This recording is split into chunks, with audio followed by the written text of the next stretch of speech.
Goeiemôre, 7 Oktober en hier volg ons wêreldnuus. Nou almal weet vandag die 7 Oktober, 2 jaar terug is die dag wat Hamas vir Israel geattack het saam met 'n klomp ander terrorisorganisasies. En dit het 'n groot bloedige oorlog veroorsaak daar in Israel en vir spesifiek in die Gaza-omgewing. So Israel het teruggestryk en is nog steeds besig en hulle het nou die laaste dag of so eers vir 'n ruk 'n staakvuur gedoen, want dit lyk my hulle is nou druk besig met die peace-proses. Lyk my Hamas het meeste van Trump se 20-punt plan aanvaar en hulle is nou juis vandag besig daar in Egipte met praatjies oor hoe hulle die laaste hostages gaan vrylaat en hoe Israel van die Palestynse gevangenes gaan terugstuur. En dan wat die plan daarna is vir Hamas en vir die Gaza-area. So kom ons kyk wat gebeur in die res van hierdie week. Hoop dit draai uit beter vir al twee kante. Dan gaan ons aan met die US government shutdown. Gisterand het die Democrats weer die ding geblok. So die US government shutdown gaan aan. Is nou 'n goeie geleentheid vir Trump om al die deadwood uit te sny, want al die federal employees wat heeltemal te veel was, die government was heeltemal te groot, hy het nou 'n goeie guldige geleentheid om uit te sny wat nie nodig is nie, en daai mense eenvoudig af te lê, en hulle sal vir hulle self beter, of nie beter nie, maar dalk beter jobs op ander plekke kan kry, maar Trump gaan definitief die geleentheid gebruik maak, wat nou veroorsaak is deur die Democrats, om die Democrats se groot government wat hulle ingestel het, weer bietjie te sny na 'n beter beheerbare government, sodat daar nie so baie taxgeld moet gebruik word om government employees te betaal nie, maar dat die government werkers meer efficient sal wees.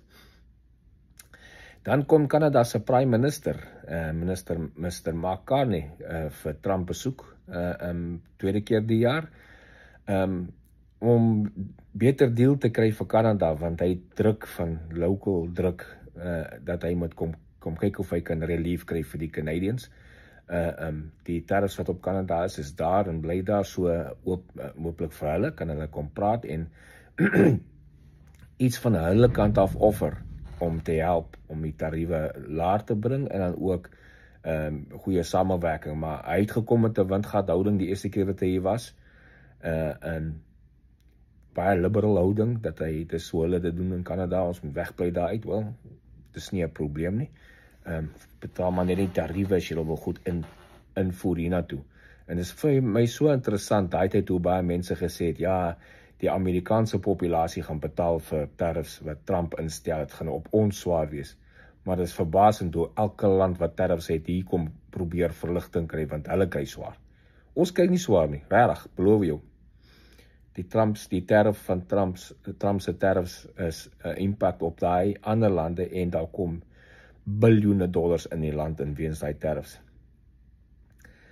Dan, daar's nog steeds aangaan met die groot Mount Everest rescue, daai mense wat daar bo-op is met daai blizzard, hulle is besig om allerhande donkies en perde en allerhande diere te gebruik om te help om daai mense se goeders te skuif en van die berg af te kry. Soos ek gister sê, jy sit daar op 20.000 voet, jy kan nie net opstaan en loop nie, en is dik sneeu en ys, pakys en sneeu en so aan, so dis stadig beweging, maar hulle is besig om honderde en honderde mense te rescue. Daar was tot 1000 mense op die berg gewees, toe die blizzard begin. Daar was al meer as 350 gerescue, so daar's nog wat op pad afkom. Dan eintlik 'n funny ene, daar in Lithuania, die ouens smokkel met sigarette in ballonne, hulle sit ballonne in die lug met sigarette wat hulle mee smokkel, en dan float hulle na die volgende plek toe waar dit wil hê. Dit is meer in rigting daar van Belarus se kant toe, maar dit het toe veroorsaak dat die Lithuania Airport vir hele klomp ure gesluit was, want die ballonne hang oor die Lithuania Airport, hulle skuif daaroor. So ek weet nie of dit dan mense in Lithuania is wat sigarette smokkel na Belarus se kant toe nie, want dis die rigting waar die ballonne beweeg het, maar daai ballonne het nou veroorsaak dat die Lithuania Airport geshutdown is. Ons weet ook daar in Suid-Korea is daar mense wat beeldmateriaal, movie shows, die tipe van goed ook met ballonne insmokkel in Noord-Korea aan. Geef vir die ouens memory sticks, dat hulle kan bietjie sien wat in die TV aangaan in die weste en so aan. En so ballonne word nogal baie gebruik vir smokkel. Dan kom ons by die history van op die dag, die 7de Oktober, al die pad terug 1826, het die Granite Railway oopgemaak hier in Amerika. Dit was die eerste chartered railway system in Amerika. Dit was in 1826. Voor dit was nog ossewaas gewees, jong. Ossewaas en perdekarre. En dit het begin, en nou is die railway line, die railway netwerk redelijk groot hier in Amerika. En iets wat verbasend is, nie regtig vir my nie, maar die railroad netwerk hier in Amerika is dan nie so groot en volop soos in Europa byvoorbeeld nie. Hier is dit meer interstate, soos baie trok op die interstates. Maar die netwerk, daar is baie railroad netwerk. Dit lyk miskien eil omdat die land so groot is. Maar is baie meer high-speed treine en so in Europa, Japan en die plek as wat jy in Amerika kry. So dis miskien iets wat hulle nog in die toekoms gaan develop hier by ons. Nie 'n groot aanvraag nie. Mense ry hier met karre en vlieg as wat hulle trein ry. Dan die 1868 het Cornell University sy deure oopgemaak. Dis een van die Ivy League universiteite hier in Amerika. 1868, universiteit met baie historie. 1913, Ford motormaatskappy, die eerste plek in die wêreld wat begin met 'n moving assembly line. En kyk wat hulle gedoen het van 1913 af, het Ford die eerste moving assembly line geopen. En vandag werk alle factories op moving assembly lines. Jy kan net nie meer die ou manier van dinge doen nie. As jy nie 'n moving assembly line het, kan jy nie genoeg produkte op 'n slag maak nie. So, dit is 'n goeie begin gewees vir die industrial revolution vir die 20ste eeu. 1919, lang terug, né?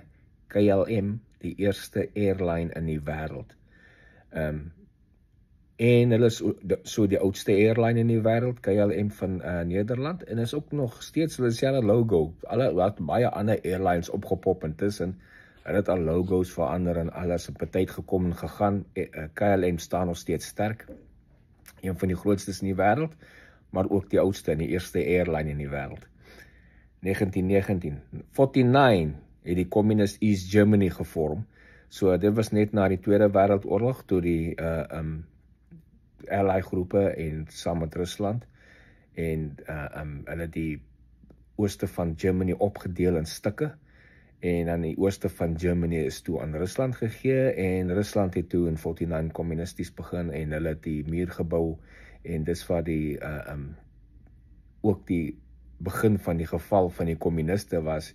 Communisme was toe Gorbachev in 'n meeting of actually toe Ronald Reagan daar in 'n speech in Duitsland vir Gorbachev gesê het, come on Mr. Gorbachev, get this wall down of zoiets. Dis waar die begin van die einde van communisme was. En die einde van USSR was. Hier so in 1991 rond. So, en dan 1996, Fox News het begin uitsaai in 1996, een van die eerste dan konservatiewe kante, bietjie 'n balans te gee teenoor al die ander news networks hier in Amerika wat baie liberal is en demokraties geran word.